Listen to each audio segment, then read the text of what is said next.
parang mali.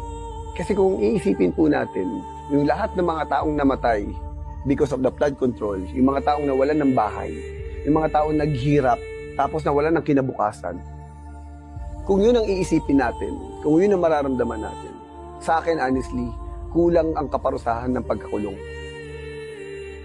Pangit sabihin to, pero it's an, ano lang to, na tingin niyo po kung sakali ako lang magtatanong, kung death penalty ang kaparusahan ng bawat tao na nakaupo sa gobyerno, na kahit piso ang nakawin, tingin niyo lalakas ang loob ng mga tao na nakaupo sa gobyerno magnakaw?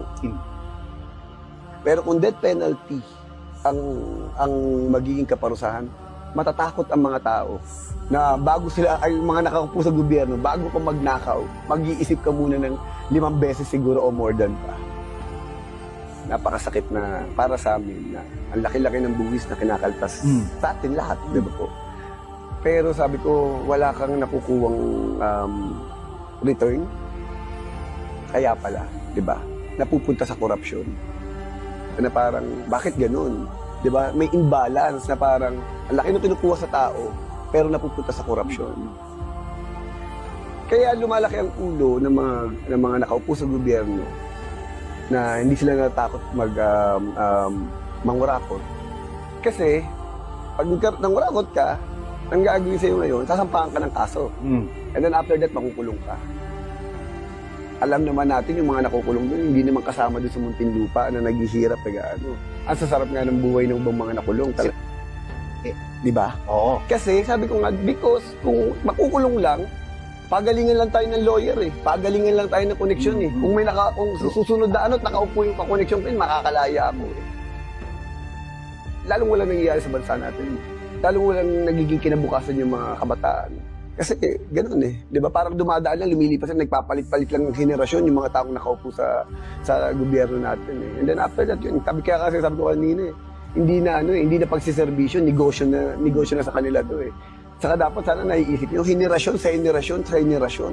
Sila na lang yung nakaupo. Bakit sila na lang ba yung magaling? Sila na lang ba yung may gustong tumulong sa mga Pilipino? Napakasakit na para sa amin na ang laki-laki ng buwis na kinakaltas sa atin lahat, di ba po?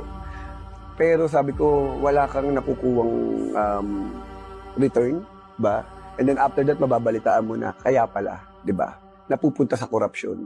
Na which is sana yun na sinusolusyonan ngayon ng gobyerno natin, di ba? Na parang, bakit ganun? Di ba? May imbalance na parang, ang laki ng kinukuha sa tao, pero napupunta sa korupsyon. Ano yung solusyon? Ano yung dapat gawin? Ako honestly, may gusto ko sabihin, pero alam ko, ano lang to, ano ko lang. Kaya lumalaki ang ulo ng mga nakaupo sa gobyerno na hindi sila natatakot mangurakot. Kasi, pag nangurakot ka, ang gagawin sa'yo ngayon, sasampahan ka ng kaso. And then after that, makukulong ka. Alam naman natin yung mga nakukulong doon, hindi naman kasama doon sa Muntinlupa na naghihirap. Ang sasarap nga ng buhay ng ibang mga nakulong. Sabi ko nga masyado, kasi ang problema kasi natin, masyado tayong mababait mga Pilipino eh. Di ba? Dali natin magpatawad, makalimot, di ba? Tapos pag yung nambiktima sa atin, kung sino gumawa ng korupsyon, umiyak lang, minsan natatouch pa tayo, naaawa pa tayo eh. Pero, parang mali.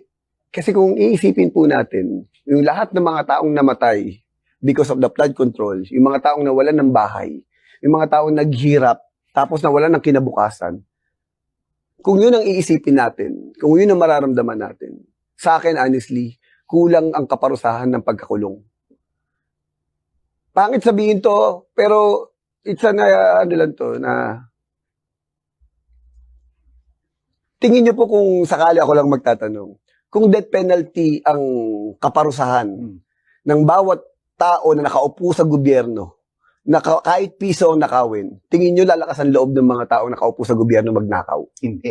Di ba? Oo. Kasi sabi ko nga, because kung makukulong lang, pagalingan lang tayo ng lawyer eh. Pagalingan lang tayo ng koneksyon eh. Kung kung susunod na ano't nakaupo yung kakoneksyon ko, makakalaya ako eh. Pero kung death penalty ang magiging kaparusahan, matatakot ang mga tao na bago sila, ay mga nakaupo sa gobyerno, bago ka magnakaw, mag-iisip ka muna ng 5 beses siguro o more than pa. Lalong walang nangyayari sa bansa natin. Lalong walang nagiging kinabukasan yung mga kabataan. Kasi ganoon eh. Di ba? Parang dumadaan lang, lumilipas na, nagpapalit-palit lang ng henerasyon yung mga taong nakaupo sa gobyerno natin eh. And then after that yun, sabi ko kanina eh, hindi na pagsiservisyo, negosyo na sa kanila to eh.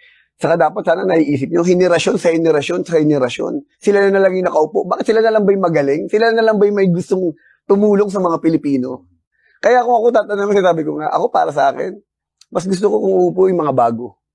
Parang ano yan eh, babalikan ko na po. Parang sa mga pulis. Merong isang graduate na bagong pulis. Ipasok mo dun sa isang presinto. Anong mangyayari dun sa isang pulis? Later on, makukurap na rin. Kasi yun na yung sistema. Diba? Kahit bata. Kahit bata. Kung ako, tatanungin, kung mabibigyan ng pagkakataon, tanggalin lahat. Palitan ng mga bago. Para yung ideolohiya nila bago.